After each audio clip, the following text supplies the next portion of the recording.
எல்லாருக்கும் நமஸ்காரம். இன்னைக்கு ஸ்ரீமன் நாராயணியத்துல தசகம் 59 பார்க்க போறோம். 59 இது கல்யதாம் ராகம். அதாவது இதுல வேணுகான வர்ணனம், பெருமாளோட அந்த புல்லாங்குழல் இசை இருக்கே அதையே பத்தி வர்ணிக்கக்கூடிய தசகம் இது.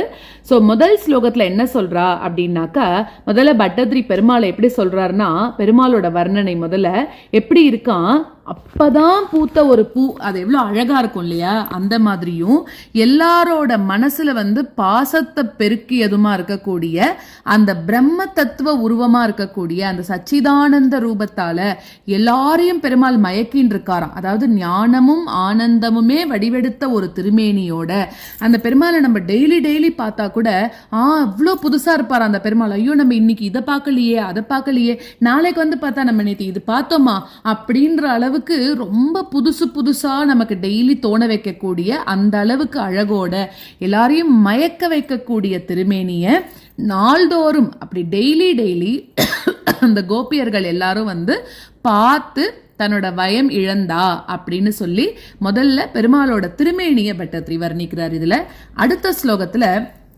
அடுத்ததுல என்ன சொல்றான்னா, மன்மதன் படிப்படியாக அந்த கோபியர்களோட, அதாவது உன்மேல ஆசை அவளுக்கு எப்படி இருக்கா, ஜாஸ்தியா வருதான், அவளுக்கு காதல் ஜாஸ்தியா வருது. ஸோ மன்மதன் அந்த வார்த்தை போட்டாக்க என்ன அர்த்தம்னா, உன்மேல இருக்கக்கூடிய ஆசை காதல் அவளுக்கு ஜாஸ்தி ஆயிண்டே இருக்கான். அதனால என்ன ஆகுறது, எல்லா இடத்துலயும் எங்க பார்த்தாலும் அவ உன்னையே பார்த்துட்டு இருக்கணும் அப்படின்னு நினைக்கிறாளாம். அதாவது கார்த்தால நீ காட்டுக்கு போறார் இல்லையா பெருமாள், பசுக்களை கன்றுக்குட்டிகளை மேய்க்கிறதுக்கு, அதுக்கு கூட போக வேண்டாம், பெருமாள் அங்க கூட போகாம இருந்தா நல்லா இருக்கும் போல இருக்கே அப்படிங்கிற அளவுக்கு அவள் ஆசைப்படுவாளாம். சோ நீ போறத கூட அவளால பொறுத்துக்க முடியல. இன்னும் ஒரு படி மேல போய் சொன்னா, நம்மளுக்கு கண்ணுல இமை இருக்கு இல்லையா, அந்த கண்ணு இமைக்கும் போது கண்ணை மூடும்ல, அந்த நேரம் கூட அவளுக்கு பிடிக்காதான். ஏன்னா அந்த ஒரு ஃபிராக்ஷன் ஆஃப் செகண்ட் கூட நம்மளால அந்த கண்ணனை பார்க்க முடியலையே அப்படின்னு அந்த கோபியர்கள்லாம் நாளுக்கு நாள் காதல் ஜாஸ்தியாயிட்டே இருக்கும் அந்த பெருமாள் மேல.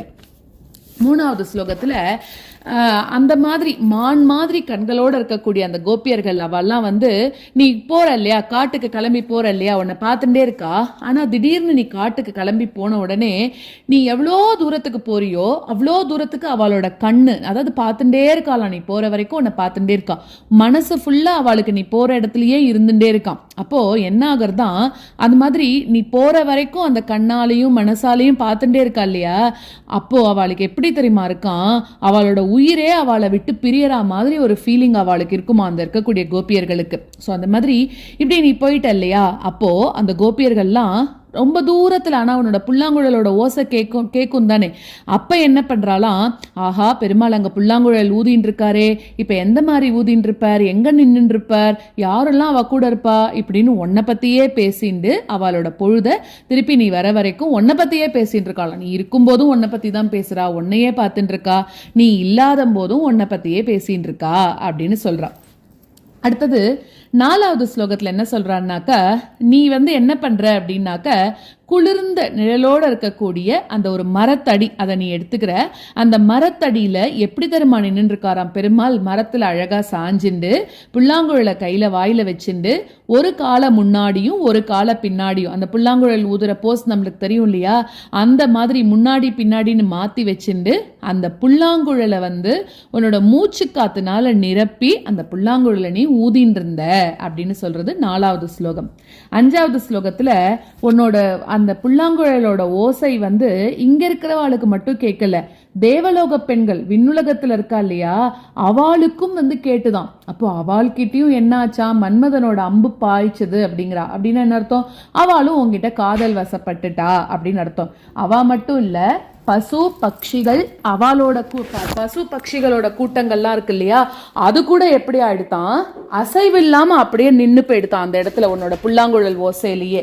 சோ அது மாதிரி கற்கள் கூட, அந்த ஸ்டோன்ஸ் கூட அப்படியே கரைஞ்சு போற அளவுக்கு உன்னோட புல்லாங்குழல் ஓசை அவ்வளோ இனிமையா இருந்தது அப்படின்னு சொல்லி அஞ்சாவது ஸ்லோகத்துல சொல்றா. இப்ப நம்ம இந்த ஸ்லோகங்களை கத்துன்றலாம்.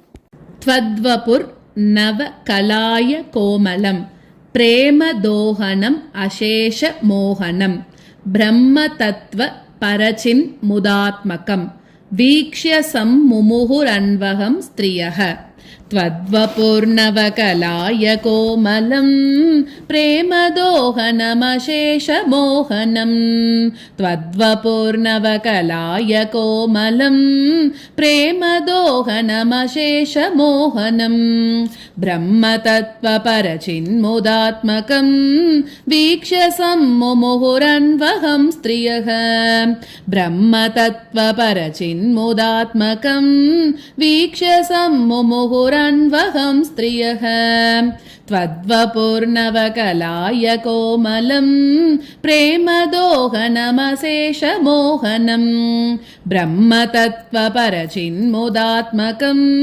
वीक्ष्य सम्मुमुहुरन्वहं स्त्रियः तद्वपुर्नवकलाय कोमलं प्रेमदोहनमशेषमोहनं ब्रह्मतत्त्वपरचिन्मुदात्मकं वीक्ष्य सम्मुमुहुरन्वहं स्त्रियः मन्मतोन्मथितमानसाः क्रमात्तद्विलोकनरतास्ततस्ततः गोपिकास्तवन सेहिरे हरे काननोपगतिमप्यहर्मुखे मन्मतोन्मथितमानसाक्रमात् तद्विलोकनरतास्ततस्ततः मन्मतोन्मथितमानसाक्रमात् तद्विलोकनरतास्ततस्ततः गोपिकास्तवनसेहिरे हरे काननोपगतिमप्यहर्मुखे गोपिकास्तवनसेहिरे हरे काननोपगतिमप्यहर्मुखे मन्मतोन्मथितमानसाक्रमात् तद्विलोकनरतास्ततस्ततः गोपिकास्तवनसेहिरे हरे काननोपगतिमप्यहर्मुखे मन्मतोन्मथितमानसाक्रमात् तद्विलोकनरतास्ततस्ततः गोपिकास्तवनसेहिरे हरे काननोपगतिमप्यहर्मुखे निर्गते भवति दत्त दृष्टयः त्वद्गतेन मनसा मृगेक्षणाः वेणुनादमुपकर्ण्य दूरतः त्वद्विलास कथया बिरेमिरे निर्गते भवति दत्तदृश्चयः त्वद्गतेन मनसा मृगेक्षणाः निर्गते भवति दत्तदृष्टयः त्वद्गतेन मनसा मृगेक्षणाः वेणुनादमुपकर्ण्य दूरतः त्वद्विलासकथया बिरेमिरे वेणुनादमुपकर्ण्य दूरतः त्वद्विलासकथया बिरेमिरे निर्गते भवति दत्तदृष्टयः त्वद्गतेन मनसा मृगेक्षणाः वेणुनादमुपकर्ण्य दूरतः त्वद्विलासकथया बिरेमिरे निर्गते भवति दत्तदृष्टयः त्वद्गतेन मनसा मृगेक्षणाः वेणुनादमुपकर्ण्य दूरतः त्वद्विलासकथया बिरेमिरे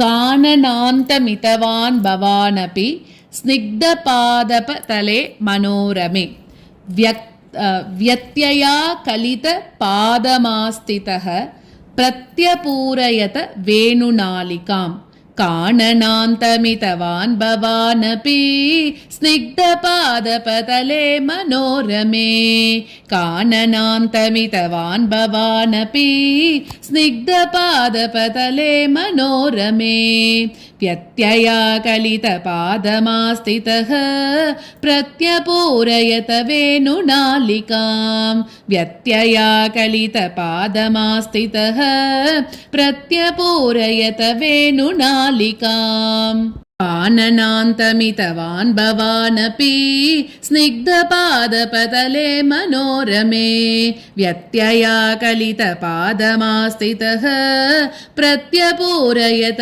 वेणुनालिकाम् आननान्तमितवान् भवानपि स्निग्धपादपतले मनोरमे व्यत्यया कलितपादमास्थितः प्रत्यपूरयत वेणुनालिकाम् मारबाणधुत केचरीकुलं निर्विकार पशुपक्षि मण्डलम् द्रावणं च दृशदामपि प्रभो तावकं व्यजनि वेणुकूजितम् मारबाणधुतकेचरीकुलं निर्विकार पशुपक्षिमण्डलम् मारबाणधुतकेचरीकुलं निर्विकार पशुपक्षिमण्डलम् द्रावणं च दृशदामपि प्रभो तावकं व्यजनि वेणुकूजितम् द्रावणं च दृशदामपि प्रभो